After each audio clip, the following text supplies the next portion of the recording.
আজকে খুবই সহজ একটি রান্না রেসিপি নিয়ে আপনাদের মাঝে চলে আসছি। আপনাদের ভাইয়া বাজার থেকে একটি লাউ কিনে এনেছে। সেই লাউটা অনেক কচি এমনকি ছোট্ট ছিল, বেশি একটা বড় ছিল না।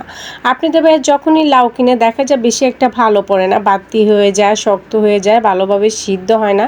কিন্তু আজকের লাউটাকে দেখে আমার এত বেশি ভালো লেগেছে, তাই ভাবলাম আমার প্রিয় ভাই বোনগুলোর সাথে একটু ভিন্নভাবে রান্না করে সেটাকে শেয়ার করব। আসসালামু আলাইকুম, কেমন আছেন আমার প্রিয় ভাই ও বোনেরা?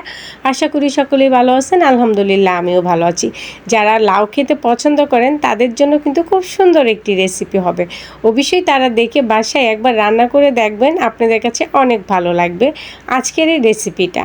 তো চিংড়ি মাছ যেহেতু আমার কম ছিল, তাই আমি রেসিপিটার জন্য নিয়েছি এখানে কিছু ধনেপাতা, কিছু সাদা সরিষা, কিছু বাদাম, আর এখানে নিয়েছি গোমুরি। আপনারা যারা গোমুরি খেতে পছন্দ করেন না তারা গোমুরিটা ব্যবহার করবেন না। আমার গোমুরির ঘ্রাণ খুবই ভালো লাগে, তাই আমি এখানে গোমুরিটা ব্যবহার করেছি।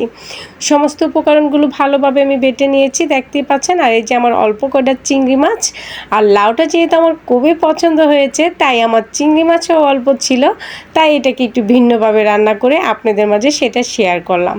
পেঁয়াজটা যখন হালকা লাল লাল হয়ে যাবে তখন আমি চিংড়ি মাছগুলো দিয়ে দেবো। চিংড়ি মাছগুলো দিয়ে একটু ভালোভাবে ভেজে নেব। তারপরে যে বাটা মশলাটা সেটা আমি দিয়ে দেব। দিয়ে এটাকে একটু ভাজা ভাজা করে নিব, কিছুক্ষণ নেড়ে চেড়ে নিব।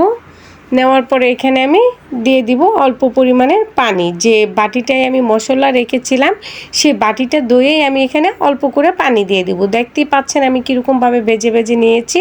সেভাবে ভেজে নেওয়ার পরে পানিটা দিয়ে দেবো। এখানে এখন দিয়ে দিলাম পরিমাণ মতো লবণ, হাফ চামচ হলুদের গুঁড়ো, হাফ চামচ ধনিয়ার গুঁড়ো, কটা চামচ মরিচের গুঁড়ো। মরিচটা যেহেতু আমি কাঁচামরিচ বেশি ব্যবহার করব, লাউয়ে কিন্তু কাঁচামরিচটা বেশি ভালো লাগে, ও মরিচের গুঁড়োটা খুব একটা ভালো লাগে না। এটাকে সুন্দরভাবে কষিয়ে নিতে হবে। আমি কিন্তু প্রায় রেসিপিতে বলে থাকি যে মশলাটা যত বেশি কষাবেন তরকারি কিন্তু ততই মজা হবে। ভালোভাবে কষিয়ে নেওয়ার পরে আমি লাউটাকে দিয়ে দিলাম। দিয়ে ভালোভাবে মশলাটার সাথে আমি মিক্সড করে নেব লাউটাকে। আর এই পর্যায়ে কিন্তু আমি পানি ব্যবহার করব না। এভাবে মিক্সড করে নেওয়ার পরে ঢেকে দেবো। কতক্ষণ পর পর এটাকে আমি একটু নাড়াচাড়া দিয়ে নেব যেন নিচে লেগে না যায়। আর নাড়াচাড়া না দিলে তো দেখা যাবে শুধু নিচেরটা সিদ্ধ হয়েছে, উপরেরটা সিদ্ধই হয় নাই। সেজন্য এভাবে একটু নাড়াচাড়া দিয়ে নিতে হবে। আর লাউটা এত কচি ছিল অল্পতেই সিদ্ধ হয়ে গিয়েছে।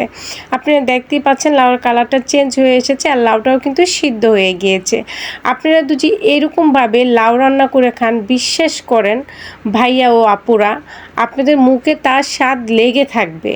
আপনাদের বাসায় যদি চিংড়ি মাছ না থাকে, শুধু এই বাটা মশলাটা দিয়েও যদি এভাবে লাউটা রান্না করে, যতক্ষণ পরে বাসায় রান্না করে না খাবেন ততক্ষণ পরে বুঝতে পারবেন না যে এটা কত অসাধারণ একটি স্বাদের তরকারি হয়েছিল। তো আমার আজকের লাউ রান্নার রেসিপিটা এ পর্যন্তই ছিল। যদি আপনাদের ভালো লেগে থাকে অবশ্যই একটি লাইক করবেন, কমেন্ট করবেন, শেয়ার করবেন, আর একটু বেশি বেশি করে শেয়ার করে দিবেন। আমার অন্য ভাই বোনগুলোকে একটু দেখার সুযোগ করে দিবেন। আল্লাহ হাফেজ।